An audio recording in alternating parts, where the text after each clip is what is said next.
Welcome to Wine Club. This is the playlist where I drink good wine while I whine about a bad book. And today's offender is, unfortunately, The Block Party by Jamie Day. I do want to give a warning. There are going to be spoilers in this review. If you want a spoiler-free version of my review, please check out my What I Read in August video, which I will link down below. I also want to give the warning that, like I say in all my reviews, this is solely about the book and not about the author as a person. I'm sure she is lovely. If you loved this book, I love that for you. I did not, and I have a few things that I want to say about it. But let's go ahead and see what this promised first. The residents of the exclusive cul-de-sac on Alton Road appear to be living idyllic lives. But underneath the surface, they're all entangled in a web of secrets and scandals. At the annual summer block party, the only thing more dangerous than the desserts are the neighbors. And this year, murder is on the menu. But who's the killer? And why did they kill? The answer lies 1 year earlier, when the rivalries and betrayals first unfold, and the residents of Alton Road each discovered that nothing and no one is ever as it seems. All aboard the struggle bus! This was a snooze fest. Oh my god. I almost DNF'd this multiple times, but apparently was very into the idea of torturing myself earlier this month, and so I kept going. Mostly I persevered simply to see how bad it could get. Like, I was at the point of DNFing, and then I was like, it can't get worse. And then it got worse. And this was downright awful. And it is a real shame, because the book starts off really well. We're at the black party, and bam! The police are on the way. Someone might be dead. Let's go. Oh, we're going back in time a year. The story is going to be about what happened in the year leading up to the party. Okay, I guess we can do that. Oh, it's going to be more about petty domestic drama and Alex, our main character's drinking problem, and her daughter Letty's weird obsessive crush on the new boy next door. Oh, and Alex's sister's asshole of a husband. I was promised death was on the menu, and I don't care about these problems. Yeah, this is not what I signed up for. I did not want to read pages upon pages upon pages of Alex hiding her wine bottles in the recycling, in the trash, in the vegetable crisper, in the basement. This is not Sam I Am. I did not want to see Alex drinking on a boat, in a moat, with a goat. I came here for a murder mystery in a hoity-toity neighborhood. I wanted Desperate Housewives on Wisteria Lane meets Forensic Files. I wanted there to be more of a mystery to solve besides wondering how Alex doesn't spend half her life in the bathroom peeing out all the wine that she drinks. I wanted more hints and scenes from, like, the present party mixed in. But nope, we just plod along through this last year and hear about how every person in this neighborhood is the absolute worst. And pretty much everyone in this block is being blackmailed, stalked, threatened, and might have already offed someone, maybe? So the story is told between 2 points of view, and it's stupid because we're stuck with Alex in third person, but then we get her teenage daughter Letty in first person. Although Letty is a poorly written teenager, she's calling things gizmos and gadgets. Like, who is she? Ariel? It was just very obvious that this is an adult writing a teenager, and it was very cringy. Like, she's trying to sound like a teen, but also has this, like, maturity and wisdom that only comes with age. I did not for 1 second buy that Letty was, like, a 17-year-old. And honestly, I just needed Letty to not be so pathetic. She's so desperate, but at the same time supposed to be, like, this detached emo kid, because when we meet her, you know, she's all in black and hanging, like, dressed up like a goth. Like, if you ever watched Frasier, that episode when, like, Freddy comes to Seattle and he is now a goth, like, that is what this was. Letty just pops out and she dresses all in black. And then there's also this another obsession, because, yeah, she falls in love with, like, the neighbor boy without knowing anything about him. But she also cares a lot about the environment. Nothing wrong with that. Except that she reads like Captain Planet, with how often she is thinking about the environment. Like, yes, we all need to do our part to take better care of our planet and do better. No doubt. But she quickly becomes annoying about it. And I get it. She is about activism, but when her new crush basically spells out for her that he is not the guy for her because he's a bad boy, she's all, what? No! Even though you scare me sometimes and can be quite menacing, I know that you're good. Like, girl, I'm gonna need you to use your head here for a second. When someone tells you who they are, believe them, Letty. Like, plus, I'm pretty sure he killed his own little brother years ago. Like, we're not gonna touch that with a 10-foot pole. So for real, instead of focusing on the murder mystery aspect, we're given everything but the kitchen sink in this book. We've got affairs, blackmailing, revenge, drinking problems, sad dad problems, revenge, deceased children, a teen girl finding out her dad isn't her bio dad, drug problems, depression, divorce, OnlyFans and stalking fans, spousal abuse, computer hacking, lowjacking, and more revenge. Oh my god, this is so much happening in this one little block. Now, like, the first revenge plot is Letty's. So we find out that she has been suspended because her former childhood best friend and, like, next door neighbor, Riley, ratted her out when Letty spray painted some graffiti at the school because Letty is just the best social justice warrior to ever live. Like, I appreciate her activism and enthusiasm, but it was also too much. Like, we get it. We don't need to keep harping on this. Like, at some point, it almost felt like, is this supposed to be satire? Or is Day making fun of kids that are like this? But it was also played way too straight. So I think, like, she just is supposed to be Captain Planet. Anyway, Letty has plans to get back at Riley. So she asks the cute hacker boy named Jay, who lives across the street, to help her out with this stuff. I mean, I guess I shouldn't call him a boy because I think he's like 20 years old and she's 17. But she is immediately obsessed with him. Like, he even catches her watching him from her window. Letty, please have some dignity and self-respect and stop stalking this boy. But Jay is kind of bored, and so he agrees to spy on Riley and try and get some dirt on her. And this is where Jay kind of gets scary about it. Like, Letty starts having second doubts once she realizes, like, ooh, we've followed Riley to, like, this bar, and it kind of seems like she might have a drug problem. She might be cheating on her boyfriend, who happens to be Letty's cousin. But instead of, like, understanding this, Jay berates her and is just weirdly angry about her wanting to stop this revenge plot. Didn't you want this revenge, Letty? Don't you want to hurt her? No, you asshole, let's tone it down a notch. But then the story does take a turn, as Riley has been tormenting Letty for a while they've been at school, and basically ditched her to be a part of the cool kids.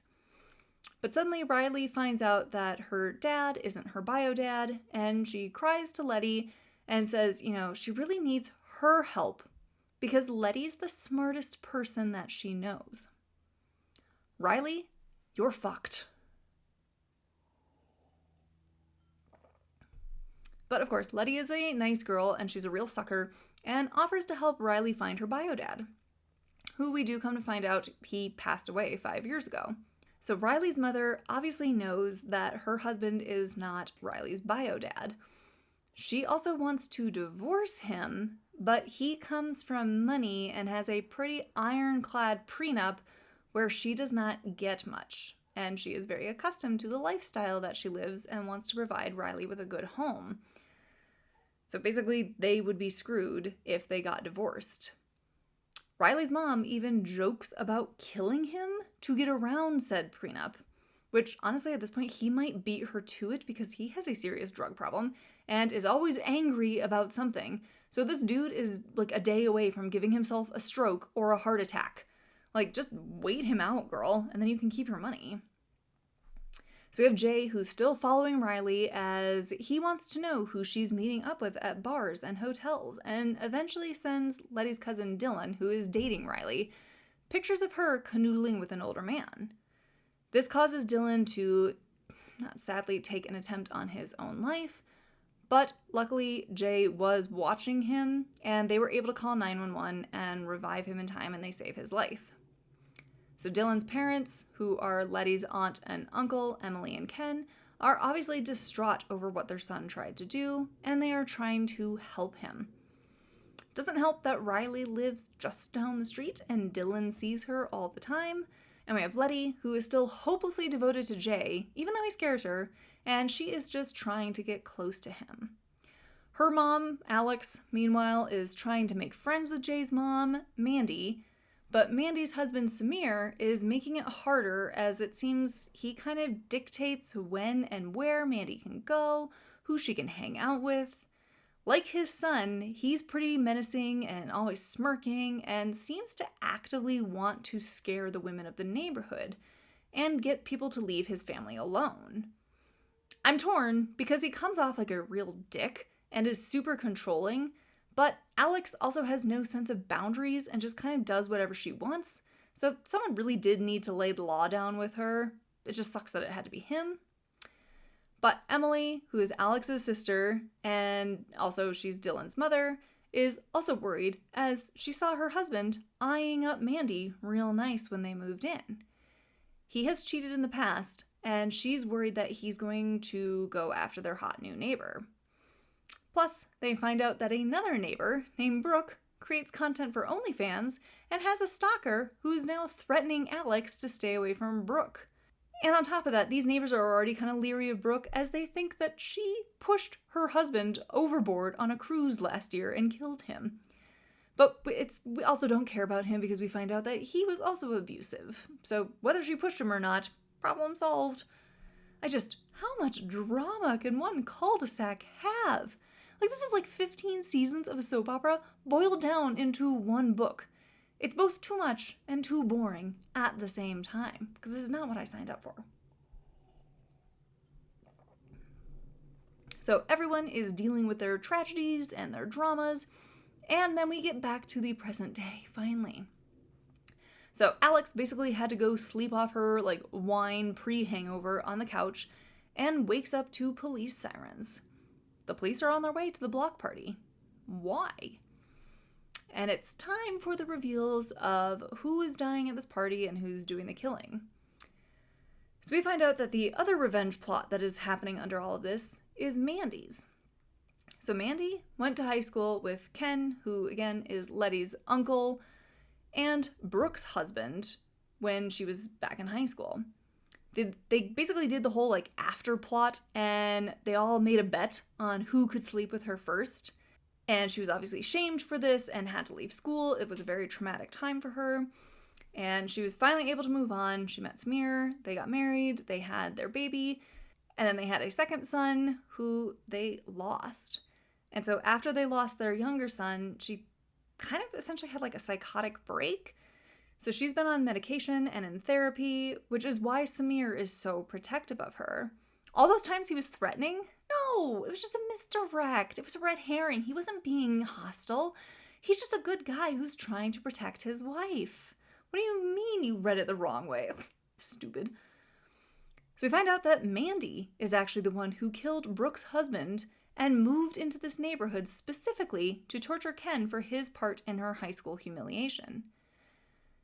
You're telling me that this is a story of feminine rage and revenge, but 90% of the book is hearing about Alex pouring herself yet another glass of wine and hiding empty bottles from her husband and just wondering what Samir is up to and why he's so controlling?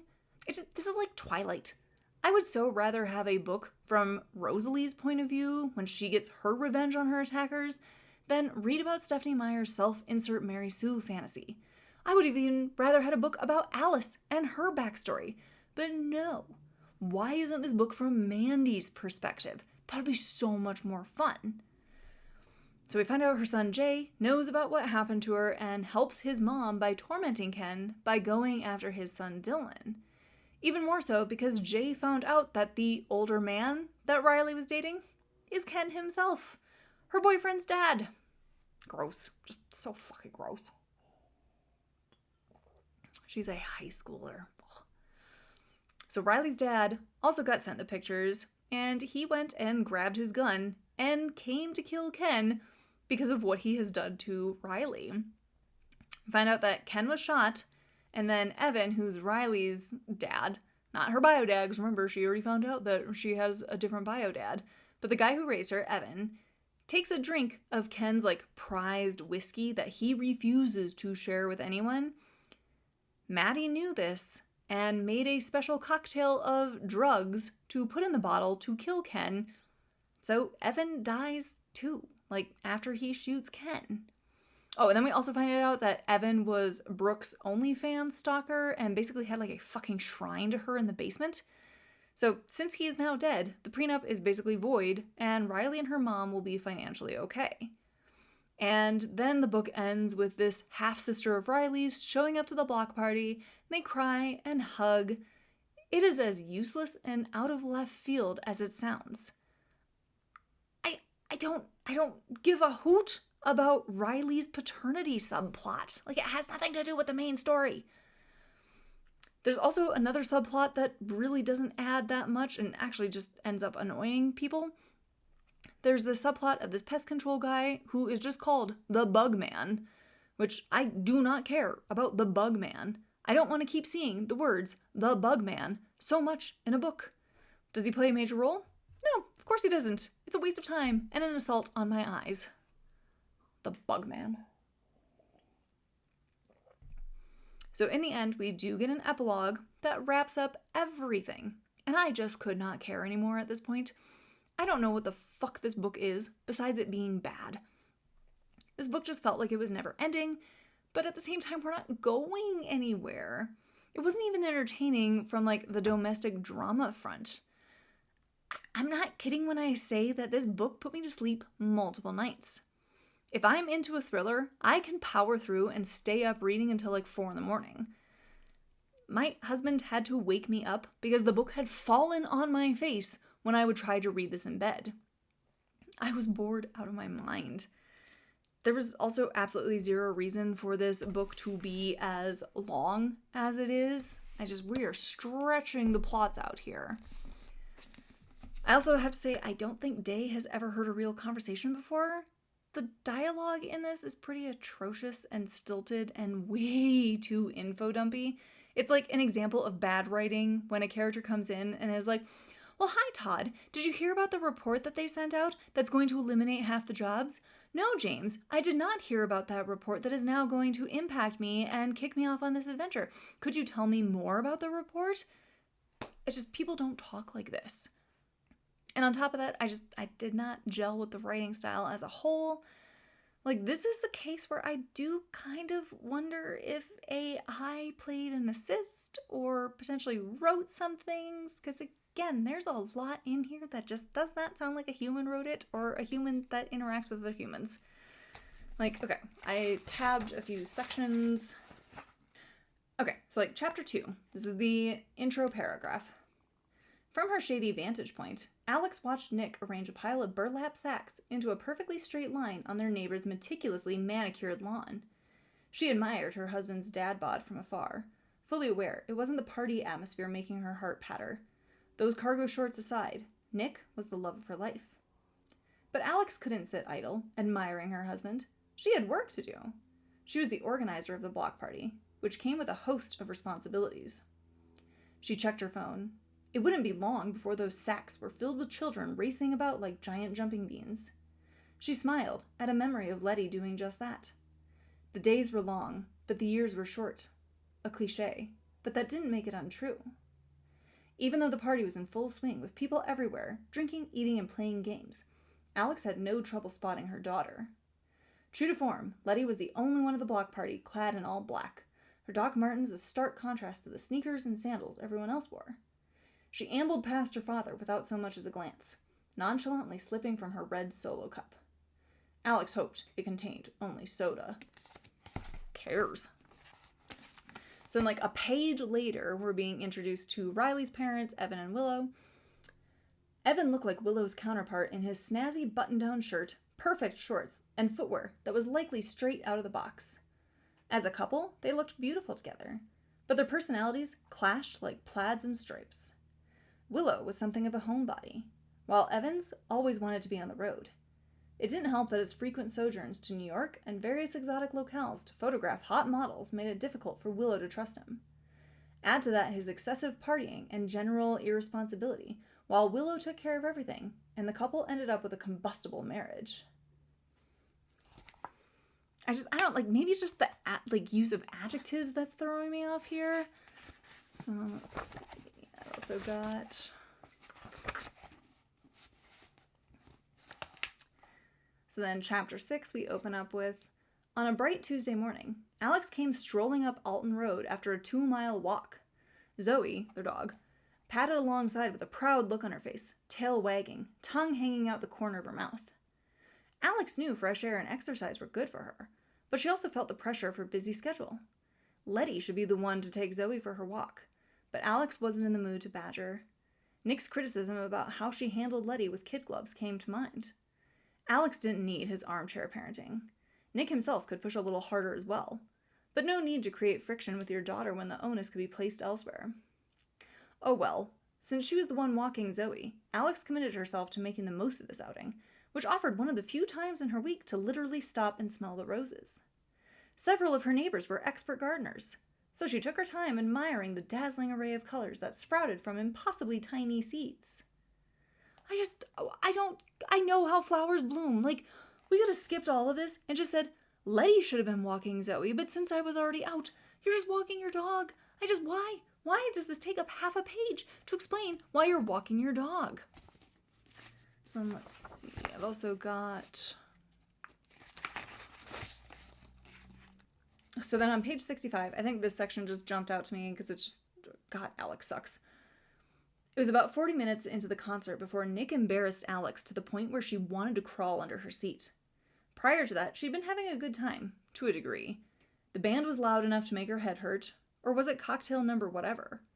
And many of the concert goers could have been Letty's friends, but a number of people from her generation were in attendance as well, including one especially exuberant gentleman in the row behind them, decked out in a flannel and a Weezer t-shirt as if grunge were still in fashion. The guy whooped it up with unabashed enthusiasm at the start of each song. Unfortunately, he didn't stop whooping until the end of each song. Then he'd swill his beer, start all over again. Hell yeah, Weezer rules. Yeah, Weezer. Rivers. Beverly Hills. Beverly Hills. Evidently, Beverly Hills was a reference to one of the band's hit songs, and Rivers was the band's lead singer, who most certainly didn't care what this guy had to say. Nick, however, did care. He cared a great deal, in fact. The evidently Beverly Hills, like, does that not sound like something that AI would spit back if you asked, like, what are Weezer's favorite, or, like, top songs? And then, let's see, I've got one more. Oh, yeah, this was just, I don't know what this, like, metaphor was supposed to be. So the opening of chapter 18.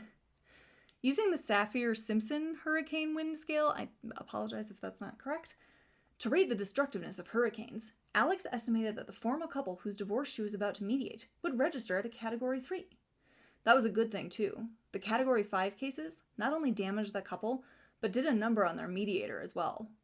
The lawyers always made out better the harder the winds blew, but for Alex, big paydays weren't worth her mental health. The divorcing couple sat stony-faced on opposite sides of the table, each flanked by their respective attorneys. They were young and attractive, some were in their 30s, with 2 children under 10 who would soon be subjected to the rules of the parenting plan, assuming they could hammer one out. Alex started with her usual introduction, delivered in a professional but friendly manner, while offering no pretense that she could cut through the gloom.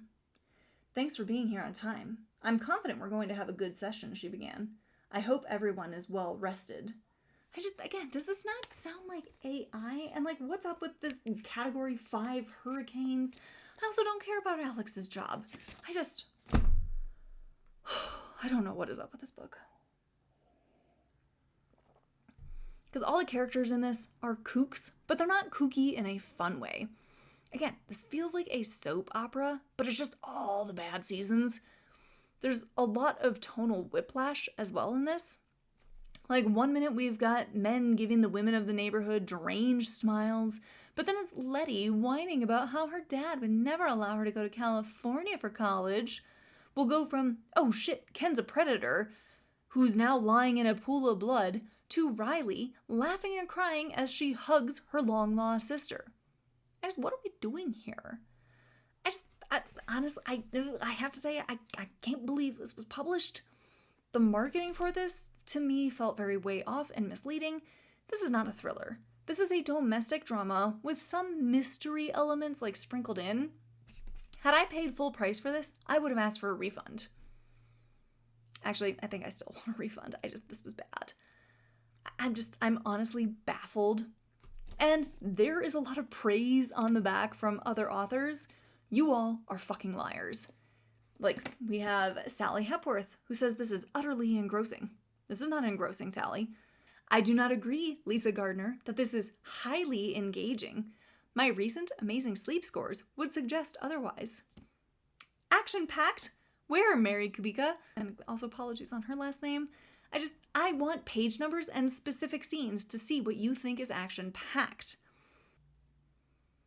A scorching knockout. Is it Heather Gudenkauf? Is it? Really? Because I don't think this is a scorching knockout. Although I guess for you, maybe that does track, because I've read some of your work, and I'm sure you do think that this is a titillating thriller. The bar for this was so low. Maybe when I finally finish one of my books that I'm writing, I should reach out to St. Martin's Press, because apparently they will publish anything. I can't give this anything higher than 1 star. I found this to be a trash read. I'm scared if I put this in a free little library, I'm going to have to add a sticker that says, boring as hell, read at your own risk. I had really high hopes, as I love stories with neighbors hiding secrets and doing some shady shit, but this was not it. If you do have any recommendations for me for books that are fun about shady neighbors, please drop them in the comments below. Otherwise, thanks for joining me at Wine Club.